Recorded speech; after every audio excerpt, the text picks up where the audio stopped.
Leitura do livro do Deuteronômio. Assim fala o Senhor: guarda o dia de sábado, para o santificares, como o Senhor teu Deus te mandou. Trabalharás 6 dias e neles farás todas as tuas obras. O 7º dia é o do sábado, o dia do descanso dedicado ao Senhor teu Deus. Não farás trabalho algum, nem tu, nem teu filho, nem tua filha, nem teu escravo, nem tua escrava, nem teu boi, nem teu jumento, nem algum de teus animais, nem o estrangeiro que vive em tuas cidades, para que assim teu escravo e tua escrava repousem da mesma forma que tu. Lembra-te de que foste escravo no Egito e que de lá o Senhor teu Deus te fez sair com mão forte e braço estendido. É por isso que o Senhor teu Deus te mandou guardar o sábado. Palavra do Senhor. Graças a Deus.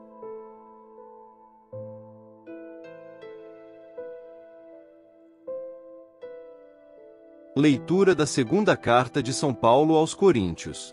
Irmãos, Deus, que disse: do meio das trevas brilha a luz, é o mesmo que fez brilhar a sua luz em nossos corações, para tornar claro o conhecimento da sua glória na face de Cristo. Ora, trazemos esse tesouro em vasos de barro, para que todos reconheçam que este poder extraordinário vem de Deus e não de nós. Somos afligidos de todos os lados, mas não vencidos pela angústia. Postos entre os maiores apuros, mas sem perder a esperança. Perseguidos, mas não desamparados. Derrubados, mas não aniquilados. Por toda parte sempre levamos em nós mesmos os sofrimentos mortais de Jesus, para que também a vida de Jesus seja manifestada em nossos corpos. De fato, nós, os vivos, somos continuamente entregues à morte, por causa de Jesus, para que também a vida de Jesus seja manifestada em nossa natureza mortal. Palavra do Senhor. Graças a Deus.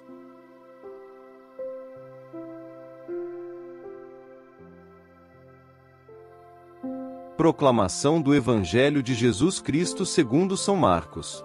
Glória a vós, Senhor.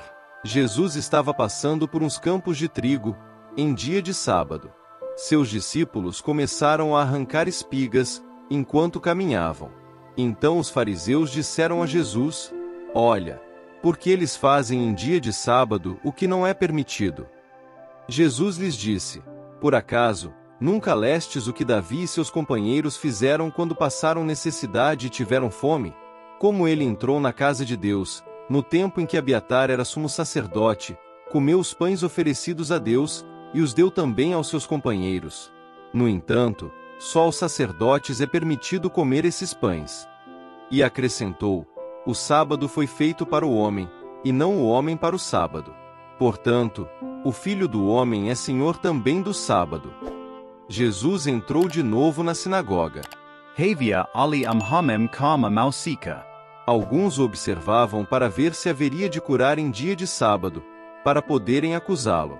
Jesus disse ao homem da mão seca: levanta-te e fica aqui no meio. E perguntou-lhes: é permitido no sábado fazer o bem ou fazer o mal? Salvar uma vida ou deixá-la morrer? Mas eles nada disseram. Jesus, então, olhou ao seu redor, cheio de ira e tristeza, porque eram duros de coração, e disse ao homem: estende a mão. Ele a estendeu e a mão ficou curada. Ao saírem, os fariseus, com os partidários de Herodes, imediatamente tramaram, contra Jesus, a maneira como haveriam de matá-lo. Palavra da salvação. Glória a vós, Senhor.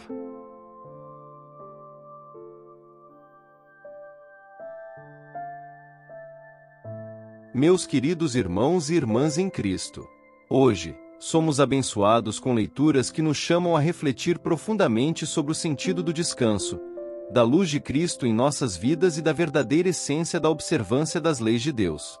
Vamos mergulhar juntos nas passagens de Deuteronômio, da segunda carta aos Coríntios e do Evangelho de Marcos para entender melhor o que Deus nos pede. Começamos com a leitura do Deuteronômio, onde Deus nos dá o mandamento de observar o sábado. Guardarás o dia de sábado e o santificarás, como te ordenou o Senhor teu Deus. Trabalharás 6 dias, e neles farás todos os teus trabalhos. Mas o 7º dia é o sábado do Senhor teu Deus. Aqui, Deus nos convida a um descanso sagrado, um tempo separado para nos conectarmos com Ele e para renovarmos nossas forças. Imaginem um campo fértil, que após 6 dias de trabalho árduo, é deixado em repouso no 7º dia para que a terra possa se regenerar e continuar a produzir frutos abundantes. Assim também é a nossa vida. O descanso sabático é um tempo de regeneração, de reconectar-nos com nossa essência e com nosso Criador. Deus não nos deu o mandamento do sábado para nos impor um fardo, mas para nos oferecer um tempo de descanso e de bênção. No entanto, o verdadeiro descanso não é apenas físico, mas também espiritual. Ao separar um tempo para Deus, reconhecemos nossa dependência dele e a necessidade de sua presença em nossas vidas. É um momento para renovar nossa alma e fortalecer nossa fé. Quantas vezes em nosso mundo moderno, repleto de distrações e pressões, negligenciamos essa necessidade de pausa e contemplação? Agora, passamos para a segunda leitura, onde São Paulo, escrevendo aos Coríntios, nos lembra: pois Deus que disse, das trevas brilha a luz, Ele mesmo brilhou em nossos corações, para irradiar o conhecimento da glória de Deus na face de Cristo. Aqui, Paulo nos lembra do poder transformador da luz de Cristo em nossas vidas. Mesmo em meio às trevas, à dor e às dificuldades, somos chamados a ser portadores dessa luz. Pensem em um vaso de barro, frágil e imperfeito, mas, quando preenchido com uma luz brilhante, ele se torna um farol, uma fonte de esperança. Nós somos esses vasos de barro. Em nossa fragilidade humana, carregamos o tesouro inestimável da luz de Cristo. É através de nossas fraquezas, nossas lutas e até mesmo de nossas quedas que a glória de Deus se manifesta. São Paulo continua dizendo: em tudo somos atribulados, mas não angustiados, perplexos, mas não desanimados, perseguidos, mas não abandonados, derrubados, mas não destruídos, sempre levando no corpo a morte de Jesus, para que também a vida de Jesus se manifeste em nossos corpos. Essas palavras são um poderoso lembrete de que, mesmo nos momentos mais difíceis, a graça de Deus nos sustenta. Somos chamados a viver a morte e ressurreição de Cristo diariamente, confiando que sua vida se manifesta em nós, transformando nossas tribulações em testemunhos de sua glória. Finalmente, o Evangelho de Marcos nos apresenta um encontro entre Jesus e os fariseus sobre a observância do sábado. Vemos Jesus e seus discípulos andando pelos campos de trigo em um sábado. Quando os discípulos começam a colher espigas, os fariseus questionam Jesus, acusando-os de violar a lei sabática.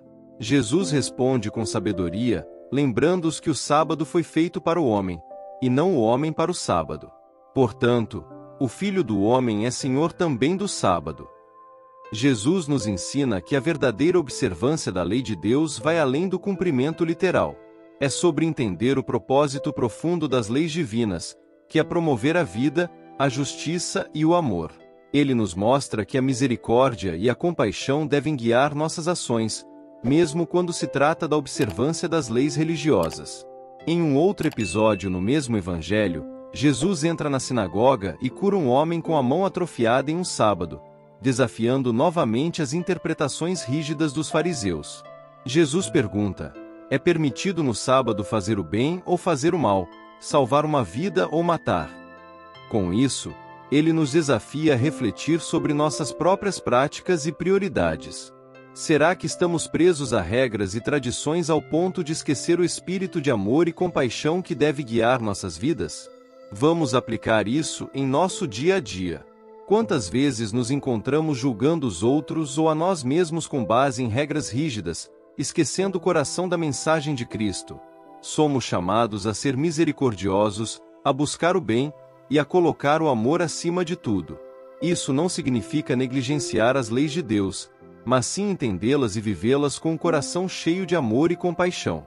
O descanso sabático, a luz de Cristo em nossos corações e a verdadeira observância da lei de Deus são profundamente interligados. O descanso sabático nos oferece a oportunidade de nos renovar na presença de Deus, fortalecendo-nos para ser luz no mundo. Essa luz, que brilha mesmo em nossa fragilidade, nos guia a viver as leis de Deus com um coração misericordioso e compassivo. Que possamos, então, guardar o sábado, não como um fardo, mas como uma bênção. Que a luz de Cristo brilhe em nossos corações, iluminando nossas vidas e as vidas daqueles ao nosso redor. E que, guiados pelo exemplo de Jesus, possamos viver as leis de Deus com misericórdia e compaixão, sempre buscando fazer o bem e promover a vida. Vamos agora nos recolher em um momento de silêncio, refletindo sobre como podemos aplicar essas lições em nossas vidas. Que o Espírito Santo nos guie, fortalecendo-nos em nossa jornada de fé. Senhor, nós te agradecemos pelas lições de hoje. Ajuda-nos a viver conforme a tua vontade, a encontrar descanso em ti, a ser luz em um mundo muitas vezes escuro e a observar tuas leis com um coração cheio de amor e compaixão. Que possamos seguir o exemplo de Cristo, trazendo cura e esperança a todos que encontrarmos. Amém. Meus irmãos e irmãs, ao sairmos daqui hoje, levemos conosco a determinação de viver essas verdades em nossas vidas diárias. Que a graça de Deus nos acompanhe e nos fortaleça. Somos chamados a ser luz e sal, vamos brilhar e dar sabor ao mundo com a bondade, a justiça e o amor de Deus. Amém.